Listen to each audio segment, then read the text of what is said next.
जय हिंद दोस्तों। आज के वीडियो में हम आपको बताएंगे वार्षिक परीक्षा 2023 कक्षा 12वीं हिंदी का पेपर। दोस्तों आपका जो हिंदी का पेपर होने वाला 2 मार्च को, बिल्कुल दोस्तों यही पेपर आने वाला आपकी परीक्षा में। दोस्तों आपको YouTube पर बहुत सारे पेपर मिल जाएंगे, बट दोस्तों आपको ऐसा पेपर आपको कहीं नहीं मिलेगा जीएल वाला। ठीक है दोस्तों, इस पेपर का यहाँ पर सेट डी है, आपको सेट डी पेपर का फुल सॉल्यूशन मिलने वाला है। सबसे पहले आप यहाँ पर देख लीजिए, इस पेपर का पूर्णांक होने वाला 80 अंकों का, समय होने वाला 3 घंटे का, पूर्णांक होने वाला है दोस्तों यहाँ पर देख लिया, पूर्णांक होगा आपका 80 नंबर का। और इस पेपर में टोटल यहाँ पर 23 क्वेश्चन पूछे जाने वाले।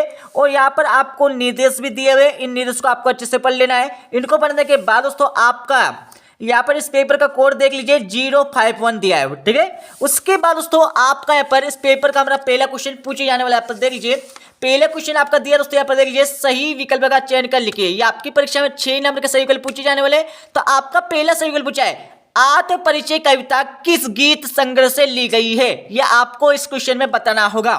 दोस्तों आप सबसे ले तो यहाँ पर क्वेश्चन को पढ़ लीजिए। उसके बाद दोस्तों मैं आपको जस्ट इसके लास्ट में आपको दोस्तों इनके आंसर बता दूंगा। ठीक है, तो आपका पहला क्वेश्चन पूछा है, आत्म परिचय कविता किस गीत संग्रह से ली गई है। तो इसको तो मैं आपको बता देता हूं, इसमें आपका आ जाएगा दोस्तों यहाँ पर बा वाला निशा निमंत्रण आ जाएगा। ठीक है, अब दोस्तों आपका यहाँ पर दूसरा यहाँ पर सही विकल्प पूछा है, करुण रस का स्थायी भाव है। दोस्तों करुण रस का स्थायी भाव क्या है, ये आपको बताना है। यहाँ पर देख लीजिए, इसका आंसर आपका आ जाएगा, करुण का स्थायी भाव होता है यहाँ पर बा वाला, शोक, इसमें आपका राइट आंसर आ जाएगा। ठीक है, अब आपका तीसरा यहाँ पर सही विकल्प देख लीजिए, बाजार दर्शन पाठ का केंद्रीय भाव है। दोस्तों क्या पूछा है, बाजार दर्शन पाठ का केंद्रीय भाव क्या है, ये आपको बताना है। इसका उत्तर लगा लीजिए। इसमें दोस्तों आपका जो आवला दिया है बाजारवाद, तो इसका राइट आंसर आ जाएगा बाजारवाद आ जाएगा। अब आपका यहाँ पर दोस्तों यहाँ पर चौथा यहाँ पर सही विकल्प पूछा है, अंगार उगलना का अर्थ है। दोस्तों अंगार उगलना का अर्थ क्या है, ये आपको बताना है। तो इसको तो लगा लीजिए, इसमें आ जाएगा कठोर वचन कहना, दा वाला इसका राइट आंसर आ जाएगा। अब दोस्तों आपके अगला यहाँ पर सही विकल्प देख लीजिए, मराठी भाषा में लिखी गई कहानी जूझ का हिंदी अनुवाद किया, तो किसने किया था, ये आपको बताना है। इसका उत्तर लगा लीजिए दोस्तों, इसका उत्तर आपका आ जाएगा दोस्तों, इसमें आपका आ जाएगा केशव। दोस्तों यहाँ पर लगा सा वाला केशव प्रथम वीर, इसमें आपका राइट उत्तर आ जाएगा। ठीक है, अब आपका दोस्तों यहाँ पर छठा सही विकल्प पूछा है, संवाददाताओं के बीच काम का विभाजन कहलाता है, तो क्या कहलाता है आपको बताना है। इसका उत्तर लगा लीजिए। तो इसका उत्तर दोस्तों आपका यहाँ पर आ जाएगा दोस्तों, यहाँ पर बा वाला बेट कहलाता है। ठीक है, अब दोस्तों आपका यहाँ पर अगला से यहाँ पर क्वेश्चन पूछा आपका देख लीजिए। इस क्वेश्चन में आपको क्या करना है, खालिस्तान की पूर्ति करके लिखना है। यह आपकी परीक्षा में 7 नंबर के खालिस्तान पूछे जाने वाले। तो आपका पहला खालिस्तान पूछा है, बिना मुरझाए महकने के माने खालिस्तान क्या जाने। तो इसको तो लगा लीजिए, इसमें आप आ जाएगा फूल। दोस्तों इसमें आपका फूल, इसमें राइट आंसर आ जाएगा। अब आपका दूसरा खालिस्तान पूछा है, जीती काल का एक अन्य नाम खालिस्तान है। तो इसको तो लगा लीजिए, इसमें आपको दोस्तों यहाँ पर संगर काल आ जाएगा।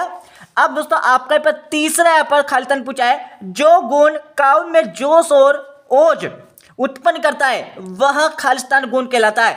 तो इसका उत्तर लगा लीजिए, इसमें आपका आ जाएगा ओज आ जाएगा। ठीक है, अब दोस्तों आपका यहाँ पर चौथा यहाँ पर खालिस्तान पूछा है, बाजार में एक खालिस्तान है। तो इसका उत्तर लगा लीजिए, इसमें आपका दोस्तों यहाँ पर जादू, इसमें आपका राइट आंसर आ जाएगा। अब दोस्तों आपका यहाँ पर देख लीजिए, अगला यहाँ पर खालिस्तान पूछा आपका पांचवा, जब मूल वाक्य के साथ एक या अधिक वाक्य और भी मिले होते हैं तब वह खालिस्तान वाक्य कहलाता है।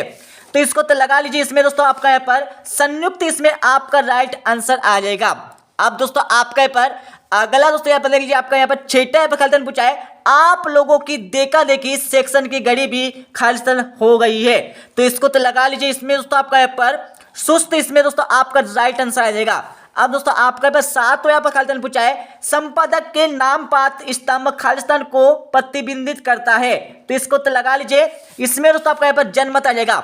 दोस्तों मैं आपको बताना चाहता हूं, जो आपके सेट है वाइस आपके जो पेपर आने वाले उसमें क्या होगा दोस्तों, आपके दोस्तों जो खालिस्तान है आगे पीछे रहेंगे। ठीक है, जो खालिस्तान के यहाँ पर खालिस्तान दिया है यहाँ पर दोस्तों, वो किसी सेट में यहाँ पर दोस्तों आपको यहाँ पर सही विकल्प में दिया जाएगा। ठीक है, तो आपको कुछ परेशान होने की जरूरत नहीं है, आपको कोई सा भी सेट याद कर लेना है। दोस्तों आपका जो अगला क्वेश्चन पूछा है, क्वेश्चन 3 आपको क्या करना है, सही जोड़ी का मिलान करना है। ये आपकी परीक्षा में 6 नंबर के सही जोड़ी पूछी जाने वाले हैं। ठीक है, तो यहाँ पर सही जोड़ी देख लीजिए, आपको एक तरफ तो आपको स्तंभ आ दिया, एक तरफ तो आपको स्तंभ बा दिया, तो आपको स्तंभ आ से बा का मिलान करना है। तो मैं आपको सही जोड़ी का मिलान भी बता देता हूं।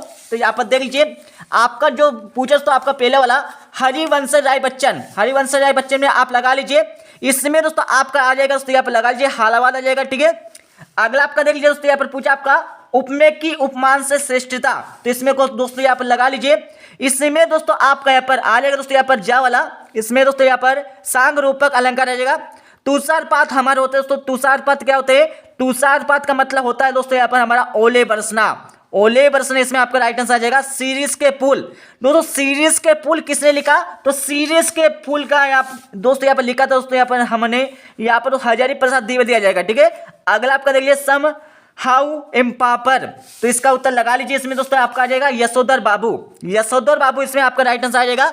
अगला देख लीजिए आपका पूछा आपका रेडियो नाटक की अवधि, दोस्तों रेडियो नाटक की अवधि कितनी होती है आपको बताना है, तो इसका उत्तर लगा लीजिए 10 मिनट से लेकर यहाँ पर आ जाएगा दोस्तों 20 मिनट तक। ठीक है, तो ये आपके सही जोड़ी का मिलान हो गया। अच्छे से देख लीजिए, अच्छे से इस सही जोड़ी का मिलान देख लीजिए, यहाँ पर दिया हुआ है। ठीक है, अब दोस्तों मैं आपको बताऊंगा यहाँ पर क्वेश्चन 4 में आपको क्या करना है, निम्नलिखित प्रश्नों के उत्तर एक वाक्य में लिखिए। ये आपकी परीक्षा में 7 नंबर के यहाँ पर सही विकल्प पूछे जाने वाले। तो आपका पहला यहाँ पर सही विकल्प पूछा है, यहाँ पर देख लीजिए, सॉरी यहाँ पर सही विकल्प नहीं पूछा है, यहाँ पर एक वाक्य में पूछा है। ठीक है, माफ करना।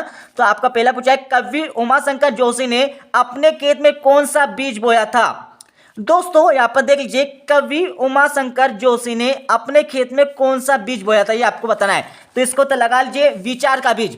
दोस्तों यहाँ पर पहले में आपका आ जाएगा विचार का बीज, यहाँ पर लिख लीजिए विचार का बीज, इसमें आपका राइट आंसर आ जाएगा। ठीक है, आपका दूसरा पूछा है जान श्याम घनश्याम को ना छूटे वन मोर, पंक्ति में कौन सा अलंकार है, तो पंक्ति में कौन सा अलंकार है आपको बताना है। इसका उत्तर लगा लीजिए, इसमें आ जाएगा दोस्तों यहाँ पर भ्रांतिमान।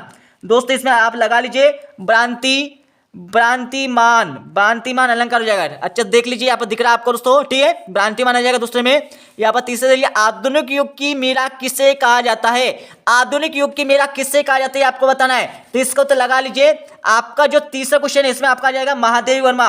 दोस्तों यहाँ पर महादेवी वर्मा, इसमें लगा लीजिए आप महादेवी वर्मा आ जाएगा। ठीक है, अच्छे से देख लीजिए, यहाँ पर दिया आपको। ठीक है, अच्छे से आप देख लीजिए। अब दोस्तों हम चलते हैं यहाँ पर चौथे क्वेश्चन पर। तो आपका चौथा क्वेश्चन यहाँ पर देख लीजिए, यहाँ पर आपको दिया दोस्तों चौथा क्वेश्चन दिया आपका।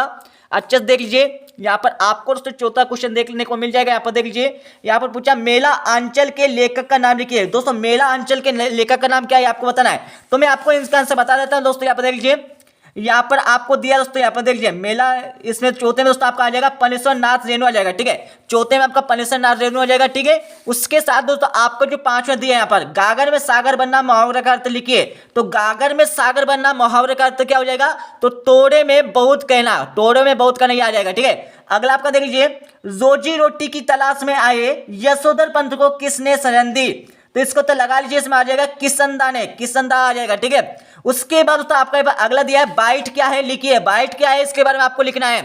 तो इसको तो लगा लीजिए कंप्यूटर तथा अंकीय संचार में प्रयुक्त सूचना की आधारभूत इकाई है। यहाँ पर देख लीजिए, इसका आंसर आपको दिया हुआ है। ठीक है, अच्छे से देख लीजिए, यहाँ पर इसका आंसर आपको दिया हुआ है। ठीक है, अच्छे से याद कर लीजिए। उसके बाद दोस्तों हम चलते हैं अगले क्वेश्चन पर। तो आपका दोस्तों यहाँ पर क्वेश्चन 5 पूछा है, यहाँ पर देखिए सत्य असत कथन लिखिए।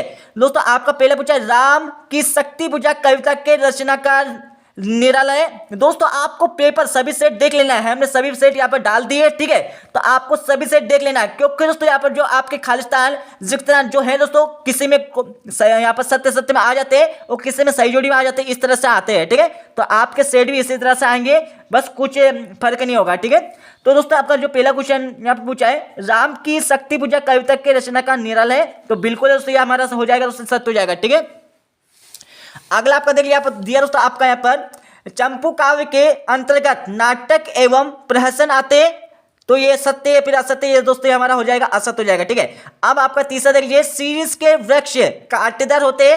दोस्तों जो सीरीज के वृक्ष होते हैं वो कांटेदार होते हैं या नहीं होते, ये आपको बताना है। तो दोस्तों नहीं होते हैं, तो ये हमारा असत्य हो जाएगा। ठीक है, अब आपका यहाँ पर चौथा देख लीजिए लोकोक्ति और मुहावरे समान नहीं है, तो दोस्तों ये हमारा हो जाएगा दोस्तों यहाँ पर सत्य हो जाएगा, क्योंकि बिल्कुल नहीं है दोस्तों, लोकोक्ति और मुहावरे अलग अलग होते हैं।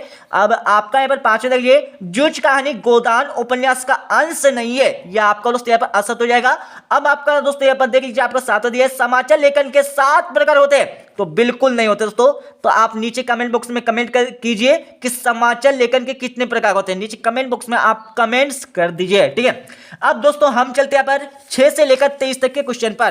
तो आपका दोस्तों यहाँ पर देख लीजिए, अच्छे से आपको दिख रहा होगा। ठीक है, दोस्तों यहाँ पर देखिए आपका यहाँ पर अगला क्वेश्चन दिया है, प्रयोगवाद की कोई दो विशेषता प्रवृत्ति लिखिए। दोस्तों आपको इस क्वेश्चन में क्या करना है, प्रयोगवाद की दोस्तों आपको दो से यहाँ पर दो आपको विशेषता इस क्वेश्चन में बताना है, ठीक है। उसके बाद तो दोस्तों इसका अगला क्वेश्चन दिया है, छायावाद काव्य की कोई दो विशेषता आपको लिखना है। तो इनके आंसर मैं आपको बता देता हूं दोस्तों, इनके आंसर आपको बता देता हूं, थोड़ा सा वेट कर लीजिए, मैं आपको इनके आंसर बता देता हूं निकाल के, ठीक है। थोड़ा सा वेट कर लीजिए तो आपको इनके आंसर देखने को मिल जाएंगे। तो यहाँ पर देख लीजिए दोस्तों, आपको इनके आंसर मिल जाएंगे। जो आपका पहला क्वेश्चन पूछा गया था, तो दोस्तों इसका आंसर देख लीजिए, यहाँ पर आपको आसानी हो जाएगी, यहाँ से लेकर यहाँ तक दोस्तों आपका पहले क्वेश्चन का आंसर हो जाएगा, ठीक है। उसके बाद दोस्तों आपको इसके अत वाले क्वेश्चन का आंसर भी देखने को मिल जाएगा, जिसमें आपको छायावाद की प्रमुख दो विशेषता लिखने के लिए बोला गया था।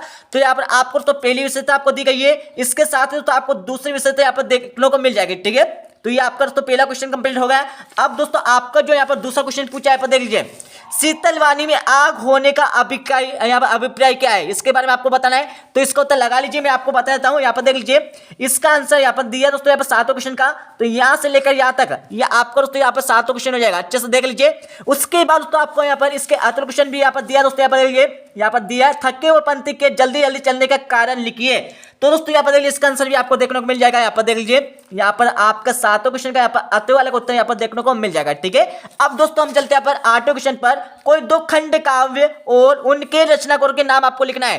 तो दोस्तों आपको क्या करना है, दो खंड काव्य और उनके रचनाकारों के नाम आपको इस क्वेश्चन में क्या करना है, लिखना होगा। और इसका अगला क्वेश्चन क्या पूछा है, ओज गुण संपन्न कविता को की दो प्रमुख विशेषता आपको लिखना है। दोस्तों मैं आपको बताना चाहता हूं, इनके आंसर की पीडीएफ फाइल आपको मिल जाएगी इस वीडियो के डिस्क्रिप्शन में। दोस्तों हम यहाँ पर जल्दी आपको क्या करेंगे, इस पेपर का फुल सॉल्यूशन की पीडीएफ आपको अपलोड कर देंगे इस वीडियो के डिस्क्रिप्शन में, ठीक है। तो आपका देख लीजिए दोस्तों, यहाँ पर पूछा आपका पूछा दोस्तों, यहाँ पर ओज गुण संपन्न कविता की आपको दो विशेषता बताना है, संदेह अलंकार की आपको परिभाषा बताना है, उसके साथ दोस्तों आपको यहाँ पर लक्षण शब्द शक्ति की परिभाषा आपको उदाहरण सहित आपको बताना है, ठीक है। तो ये आपका हो गया। अब दोस्तों हम चलते हैं अगले क्वेश्चन पर। आपका दोस्तों यहाँ पर अगला क्वेश्चन देख लीजिए, आप पूछा आपका दोस्तों यहाँ पर पूछा आपका दोस्तों यहाँ पर देख लीजिए, निबंध लेखन किसे कहते हैं, किन दो निबंधकारों एवं उनके दो दो निबंधों के नाम आपको लिखना है। तो क्वेश्चन देख लीजिए, शुक्ल युग के गद्य की दो प्रमुख विशेषता लिखिए। आपका 11 क्वेश्चन पूछा है, लेखिका महादेवी वर्मा के अनुसार भक्तिन के जीवन का परम कर्तव्य क्या था। तो क्वेश्चन पूछा है, परिचय चिंग पावत शब्द में निहित लेखक जैनन कुमार का आशय आपको बताना है। यहाँ पर 12 क्वेश्चन देख लीजिए, संदेह अलंकार संदेहवाचक वाक्य की परिभाषा आपको उदाहरण से देना है। तो क्वेश्चन देख लीजिए, क्षेत्रीय शब्द किसे कहते हैं, उदाहरण से आपको बताना है। 13 क्वेश्चन देख लीजिए, राष्ट्रभाषा की दो प्रमुख विशेषता आपको बताना है। तो क्वेश्चन देख लीजिए, राजभाषा की प्रमुख दो आपको विशेष बताना है। आपका 14 क्वेश्चन है संपादकीय लेखन के बारे में आपको बताना है। तो क्वेश्चन है इंटरनेट की प्रमुख सीमाएं अथवा दोष आपको बताना है। यहाँ पर 15 क्वेश्चन है सिल्वर बेंडिंग का आयोजन क्यों हुआ था, इसके बारे में आपको लिखना है। तो क्वेश्चन देख लीजिए, यशोधर बाबू के चरित्र की दो आपको प्रमुख विशेषता बताना है। अब दोस्तों आपके अगला क्वेश्चन देख लीजिए, आपका दिया दोस्तों आपका यहाँ पर 16 क्वेश्चन देख लीजिए। यहाँ पर दोस्तों आपको 16 क्वेश्चन देखने को मिल जाएगा। दोस्तों यहाँ पर देख लीजिए, आपको 16 क्वेश्चन पूछे दोस्तों, निम्नलिखित बिंदुओं के आधार पर सूर्यकांत त्रिपाठी निराला अथवा रघुवीर साहित्य की काव्यगत विशेषता लिखिए। दो रचना आपको लिखना होगा इस क्वेश्चन में, भावपक्ष आपको लिखना होगा, साहित्य में स्थान आपको लिखना होगा। फटाफट दोस्तों अच्छे से याद कर लीजिएगा। उसके बाद दोस्तों आपका यहाँ पर अगला क्वेश्चन देख लीजिए, यहाँ पर आपका दोस्तों यहाँ पर दिया हुआ है, यहाँ पर दोस्तों आपका अगला क्वेश्चन दिया दोस्तों, अच्छे से आपको दिख रहा होगा, ठीक है। तो अच्छे से आप देखिए, चाहे वीडियो लंबी हो जाए बट दोस्तों आपको अच्छे से देखना है, ठीक है। तो यहाँ पर 17 क्वेश्चन देख लीजिए, निम्नलिखित बिंदुओं के आधार पर धर्मवीर भारती अथवा हजारी प्रसाद द्विवेदी का आपको साहित्य बताना है। दो रचना आपको लिखना होगा, ठीक है। बादशाह आपको लिखना होगा, साहित्य में स्थान आपको लिखना होगा। अब दोस्तों आपका अगला देख लीजिए, यहाँ पर पूछा आपका 18 क्वेश्चन, कंप्यूटरी शिक्षक की आवश्यकता हेतु एक विज्ञापन बनाकर आपको लिखना है। तो क्वेश्चन वार्षिक परीक्षा की तैयारी के संदर्भ में आपके और आपके पिताजी के बीच के संवाद को आपको बताना है, ठीक है। अब दोस्तों आपका यहाँ पर 19 क्वेश्चन देख लीजिए, आपको दिया हुआ है, ठीक है। यहाँ पर 19 क्वेश्चन अच्छे से देख लीजिए, यहाँ पर दिया आपका 19 क्वेश्चन पूछा है, निम्नलिखित अपने गद्यांश काव्यांश को पढ़कर नीचे लिखे प्रश्नों को उत्तर लिखिए। तो दोस्तों आपका यहाँ पर पहला, दूसरा, तीसरा 3 क्वेश्चन दिए, तीनों का आंसर आपको क्या करना है, ये से चार्ट कर लिखना है। पहले क्वेश्चन आपको पूछा उपयुक्त गद्यांश का उचित शीर्षक लिखिए। इस गद्यांश को आपको क्या करना है, उचित शीर्षक बताना है, ये किसके ऊपर ही आपको बताना है। दूसरा क्वेश्चन देख लीजिए, विवेकानंद जी का विरोध किसके प्रति था, लिखिए। यहाँ पर तीसरा क्वेश्चन देख लीजिए, गद्यांश में प्रयुक्त शब्द समीचीन का समानार्थी लिखिए। समीचीन का अर्थ क्या होता है, समानार्थी क्या होता है, आपको बताना है। इसका अगला क्वेश्चन भी आपको दिया हुआ है, देख लीजिए। यहाँ पर देख लीजिए, इसको अच्छे से पढ़ लीजिए। इसको पढ़ने के बाद दोस्तों आपको यहाँ पर 3 क्वेश्चन दिया हुआ है, ठीक है। यहाँ पर 3 क्वेश्चन आप देख लीजिए। अब दोस्तों आपका जो यहाँ पर 20वां क्वेश्चन पूछा है, यहाँ पर देख लीजिए, निम्नलिखित पद्यांश का भावार्थ संदर्भ प्रसंग तथा सौंदर्य बोध सहित लिखिए। आपको यहाँ पर दिया दोस्तों, यहाँ पर देख लीजिए ऊपर से लेकर, इसको अच्छे से पढ़िए। इसमें आपको क्या करना है, सबसे पहले आपको संदर्भ लिखना होगा, संदर्भ के बाद दोस्तों आपको प्रसंग लिखना होगा, प्रसंग के बाद दोस्तों आपको इसका क्या करना है, इसका भावार्थ आपको लिखना है, ठीक है। और इसका अगला क्वेश्चन भी आपको दिया, आसानी से इन सभी के उत्तर आपको मिल जाएंगे दोस्तों। और दोस्तों आपको इस पेपर का फुल सॉल्यूशन की पीडीएफ फाइल हम यहाँ पर इस वीडियो के डिस्क्रिप्शन में आपको अपलोड कर देंगे। इसके साथ दोस्तों आपको इस वीडियो के डिस्क्रिप्शन में आपको दोस्तों टेलीग्राम चैनल की लिंक मिल जाएगी, तो आपको क्या करना है, ज्वाइन कर लेना है, ठीक है। अब आपका यहाँ पर 21 क्वेश्चन देख लीजिए, निम्नलिखित गद्यांश की वाक्या संदर्भ प्रसंग एवं विषय सहित कीजिए। तो आप इसको अच्छे से पढ़िए, ठीक है। यहाँ पर अच्छे से आप पढ़ लीजिए, ठीक है। अच्छे से पढ़िए दोस्तों, अच्छे से। यहाँ पर मैं आपको जूम करके बता देता हूँ, ठीक है। अच्छे से पढ़ लीजिए दोस्तों, यहाँ पर देख लीजिए। तो यहाँ पर आपका 21 क्वेश्चन हो जाएगा, ठीक है। अच्छे से पढ़ लीजिए इसको पढ़ने के बाद दोस्तों आपको इसके अतुल का आंसर या अतुल भी आपको यहाँ से मिल जाएगा, ठीक है। वो कोड आप देखते जाइए, ठीक है। अब दोस्तों आपका जो अगला क्वेश्चन पूछा है, तो यहाँ पर देख लीजिए दोस्तों, मैं आपको बता देता हूँ दोस्तों, आपका जो अगला क्वेश्चन पूछा दोस्तों इसमें, तो दोस्तों यहाँ पर देख लीजिए, आपका यहाँ पर पूछा दोस्तों, यहाँ पर देख लीजिए दोस्तों, आपका जो अगला क्वेश्चन पूछा गया हमारा दोस्तों, यहाँ पर देख लीजिए, आपका जो हमारे इसका अतुल क्वेश्चन भी देख लीजिए। यहाँ पर 22 क्वेश्चन पूछा आपका दोस्तों। 22 क्वेश्चन आपको क्या करना है, 22 क्वेश्चन दोस्तों यहाँ पर नगर पालिका अध्यक्ष को जल की अनियमित आपूर्ति के संबंध में शिकायत पत्र आपको बताना है। क्या करना दोस्तों, इस क्वेश्चन में आपको शिकायत पत्र बताना है, शिकायत पत्र इस क्वेश्चन में आपको बताना होगा, ठीक है। उसके साथ दोस्तों आपका यहाँ पर 23 क्वेश्चन देख लीजिए। 23 क्वेश्चन आपको क्या करना है, निम्नलिखित विषयों में से किसी एक विषय पर आपको रूपरेखा सहित आपको निबंध बताना है, ठीक है। आप देख लीजिए दोस्तों, यहाँ पर क्या क्या करना है, इसमें विज्ञान की और भारतीय कदम करना है। दूसरा आपका दिया साहित्य और समाज, उसके बाद तीसरा आपका दिया पुस्तकालय का महत्व दिया है, और चौथा आपका दिया मनोरंजन के साधन दिए, और 5 आपका दिया दोस्तों यहाँ पर स्वावलंबन दिया है, ठीक है। तो ये आपका क्या होगा दोस्तों, यहाँ पर पेपर कंप्लीट होगा, ठीक है। अच्छे से याद कर लीजिए दोस्तों, ये आपका पेपर कंप्लीट होगा, ठीक है। यहाँ पर देख लीजिए अच्छे से दोस्तों, यहाँ पर दिख रहा होगा आपको दोस्तों, यहाँ पर आपको यहाँ पर दिख रहा है सेट डी। वैसे हमने यहाँ पर स्वयं ने लिखे, बट मैं आपको बताना चाहता हूँ दोस्तों, ये हमारा सेट डी हो गया, ठीक है। आपको सभी पेपर मिल जाएंगे हमारे चैनल के अंदर, तो आपको चैनल को क्या करना है, सब्सक्राइब कर लेना है। आपकी मर्जी हो दोस्तों तो आपको करना है सब्सक्राइब, यदि आपकी मर्जी नहीं हो दोस्तों तो मत करना, ठीक है। तो मिलते हैं अगले वीडियो में, जब तक ले क्या है, जय हिंद जय भारत।